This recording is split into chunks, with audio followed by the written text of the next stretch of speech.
एक गांव में एक किसान था। किसान एक दिन अपने अनाज की कोठी में काम कर रहा था। काम करते करते उसकी घड़ी कहीं खो गई। उसने कुछ देर तक अपनी घड़ी को ढूंढा, घड़ी नहीं मिली। मायूस हो गया, और मायूस होना सही भी था। उस घड़ी को किसान के पिताजी ने उपहार स्वरूप दी थी। उस घड़ी से किसान का काफी लगाव था। एक बार फिर अपनी घड़ी को ढूंढने की कोशिश करने लगा। अनाज की कोठी में बहुत देर ढूंढने के बाद भी घड़ी नहीं मिली। हताश होकर कोठी से बाहर आ गया। उसने देखा बाहर कुछ बच्चे खेल रहे हैं। उसके दिमाग में एक सुझाव आया। किसान ने सोचा, मैं अकेला अब तक ढूंढ रहा था, क्यों ना इन बच्चों को भी घड़ी ढूंढने में लगा दूं। उसने घड़ी ढूंढने के बदले बच्चों को इनाम देने के लिए कहा। बच्चे इनाम के लालच में तुरंत मान गए। अब सारे बच्चे कोठी के अंदर जाकर घड़ी ढूंढने लगे। बच्चे जितना ढूंढ सकते थे उन्होंने ढूंढा, पर घड़ी नहीं मिली। बच्चे थक चुके थे, उन्होंने हार मान ली।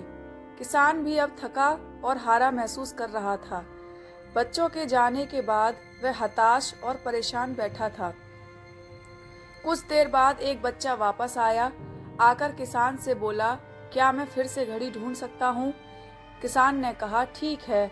बच्चा फिर से कोठी के अंदर गया और थोड़ी देर में घड़ी के साथ वापस लौटा।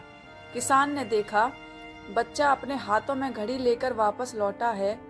किसान को खुशी का ठिकाना ना रहा। किसान को कुछ समझ नहीं आ रहा था। जिस घड़ी को उसने इतनी देर ढूंढा और इतने सारे बच्चों ने ढूंढा, उस समय वह घड़ी नहीं मिली। अब कैसे मिल गई?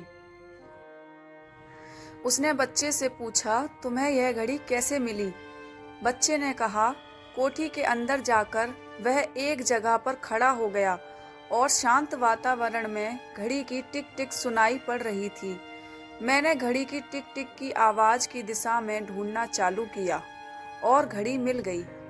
किसान ने बच्चे को पुरस्कार दिया और हृदय से आभार व्यक्त किया। अब किसान खुश था। किसान को उसकी घड़ी मिल चुकी थी।